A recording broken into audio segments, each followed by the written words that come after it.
जय हिंद साथियों, आप सभी का आपके अपने यूट्यूब चैनल नॉलेज टाइम पर स्वागत है। और अगर आप हमारे चैनल पर पहली बार आए हैं तो प्लीज़ वीडियो को लाइक और चैनल को ज़रूर सब्सक्राइब करिएगा।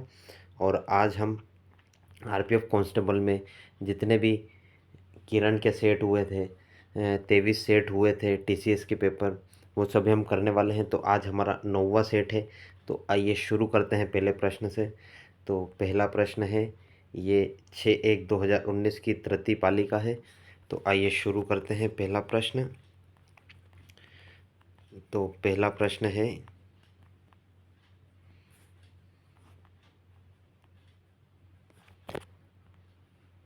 केग किन खातों का लेखा परीक्षण करता है?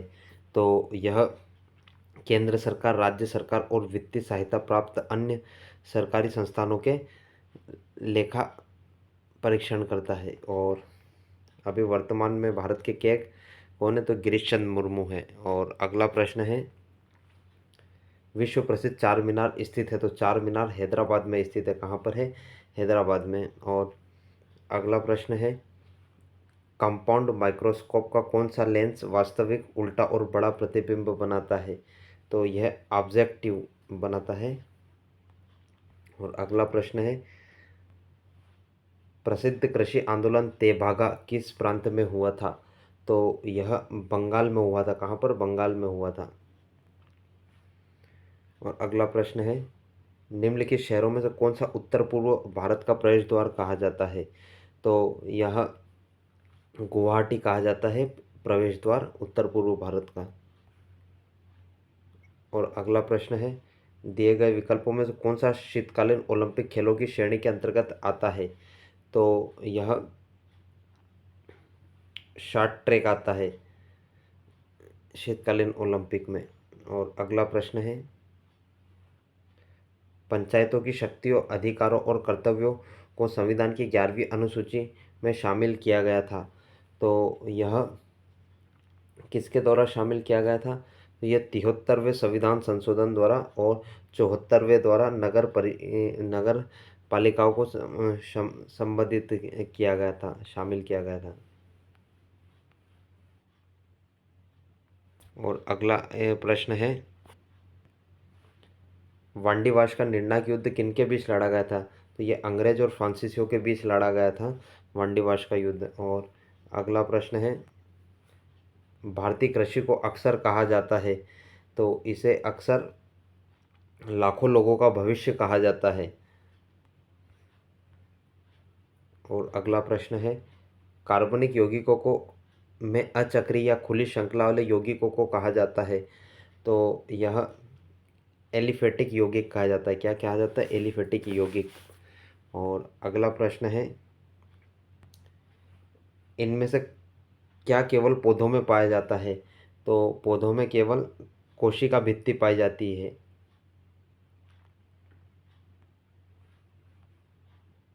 और अगला प्रश्न है, निम्नलिखित में से कौन सी नदी गंगा की सहायक नदी है? तो गंगा की सहायक नदी गंडक नदी है। कौन सी है? गंडक नदी।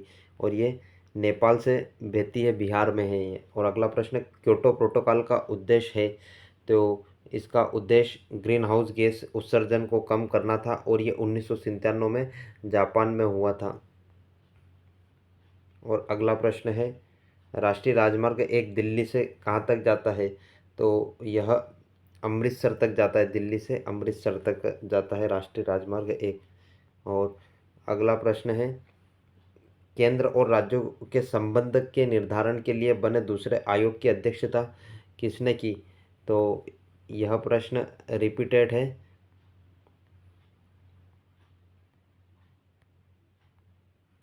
तो इसकी अध्यक्षता किसने की थी? तो इसकी अध्यक्षता AM पुंछी ने की थी, या मुंशी ने।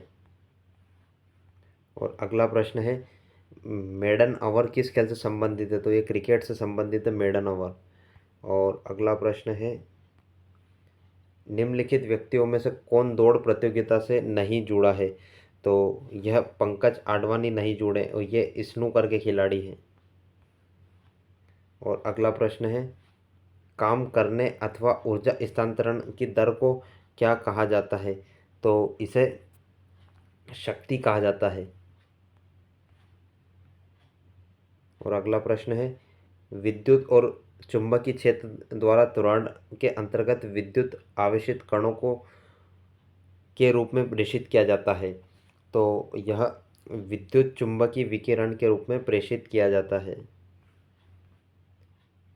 अगला प्रश्न है, राज्य के नीति निर्देशक सिद्धांतों में संशोधन निम्नलिखित में किस बहुमत के आधार पर किया जाता है? तो यह संसद के विशेष बहुमत के आधार पर ही किया जा सकता है। और अगला प्रश्न है, किसी पदार्थ के अपने दर्पण प्रतिबिंब पर अति संवेदनशील न होने पर गुण क्या कहलाता है? तो यह चिरलिटी कहलाता है। क्या कहलाता है? चिरलिटी। और अगला प्रश्न है,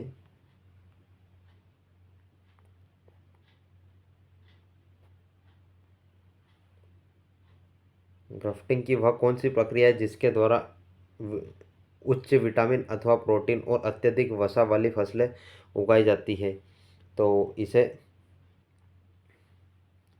बायोफोर्टिकेशन कहा जाता है।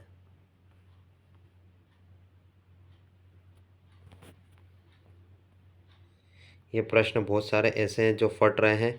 अगर थोड़ा बहुत दिखता है तो मैं आपको करवा दूंगा, बाकी फिर ये ऐसे ही इनका देखना पड़ेगा। अगला प्रश्न है, राज्य मंत्रियों की शपथ या संविधान की किस अनुसूची के अंतर्गत आता है? मैं आपको बता देता हूँ। मंत्रिपरिषद की जो शपथ है, तो शपथ आता है किस पर आता है? तो ये तीसरी अनुसूची में आता है। दूसरी में वेतन आता है, चौथी में राज्यसभा, पांचवी में SC ST संबंधित प्रावधान है। और अगला प्रश्न है, हाइड्रोलिक तनाव और उससे संबंधित आयनिक तनाव के अनुपात को कहा जाता है।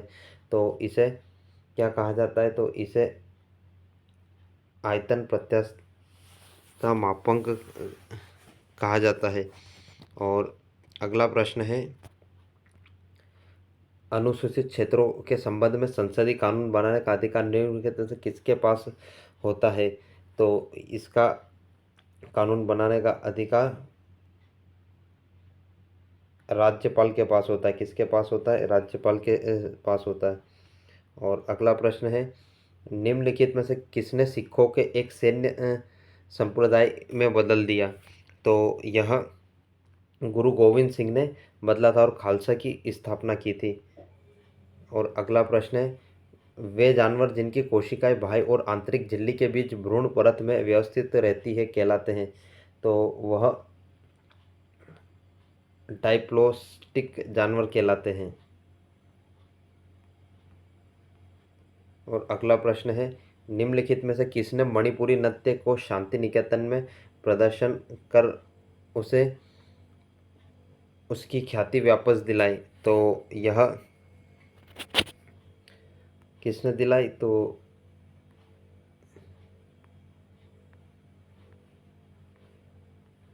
यह रविन्द्रनाथ टैगोर ने इसको वापस ख्याति दिलाई थी, मणिपुरी नृत्य को। और अगला प्रश्न है, 2011 की जनगणना के अनुसार भारत में साक्षरता दर है। तो भारत की साक्षरता दर 74% थी। कितनी थी? 74%।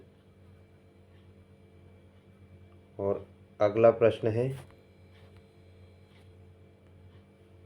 अर्थशास्त्र यह विज्ञान है जिसके अंतर्गत मानव व्यवहार का विकल्प के रूप में प्रयोग किए जाने वाले परिणाम और अथवा आय के अनुबंध के रूप में अध्ययन किया जाता है। यह कथन किसका है?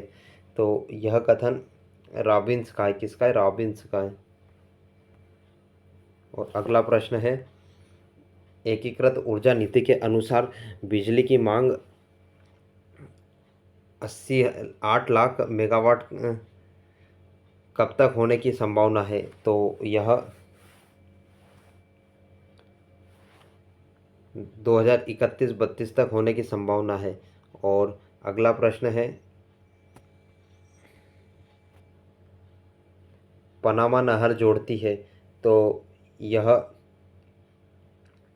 अटलांटिक महासागर के साथ प्रशांत महासागर को जोड़ती है। पनामा नहर अटलांटिक महासागर को। और अगला प्रश्न है, जम्मू कश्मीर में स्थानीय निवासियों को स्थानीय आवास प्रदान करने का अधिकार किसके पास है? तो यह किसके पास है? तो यह राज्य विधानमंडल के पास है। और अगला प्रश्न है, यूरोप के किस देश में बंदरगाह नहीं है? तो जो लैंड लॉक कंट्री होगा उसमें बंदरगाह नहीं होगा। तो यूरोप के स्विट्जरलैंड में बंदरगाह नहीं है। और अगला प्रश्न है, इनमें से कौन सी झील लद्दाख में पाई जाती है? तो लद्दाख में सोम मोरिरी झील पाई जाती है। और अगला प्रश्न है, निम्नलिखित राज्यों में से जेमू ग्लेशियर किस राज्य में पाया जाता है? तो जेमू ग्लेशियर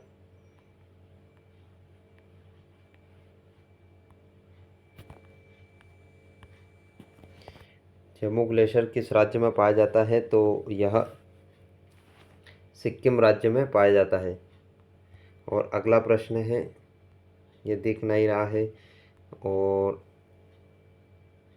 पानीपत की तीसरी लड़ाई मराठाओं ने को किसने हराया था? तो मराठाओं को अहमद शाह अब्दाली ने हराया था। किसने? अहमद शाह अब्दाली ने हराया था। और अगला प्रश्न है, संसद के दोनों सदनों की संयुक्त बैठक का प्रावधान किस संविधान में किया गया है? तो यह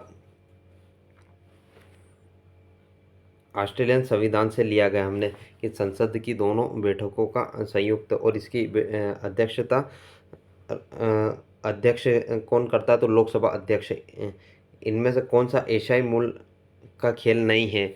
तो एशियाई मूल का खेल निम्न में से रग्बी नहीं है, ये यूरोपीय कंट्री का खेल है। और अगला प्रश्न है, दिए गए विकल्पों में से कौन सा बॉक्सिंग खेल से संबंधित नहीं है?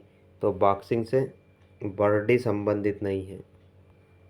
और अगला प्रश्न है, निम्नलिखित में से कौन सा उत्पादन का एक प्रमुख कारक नहीं है?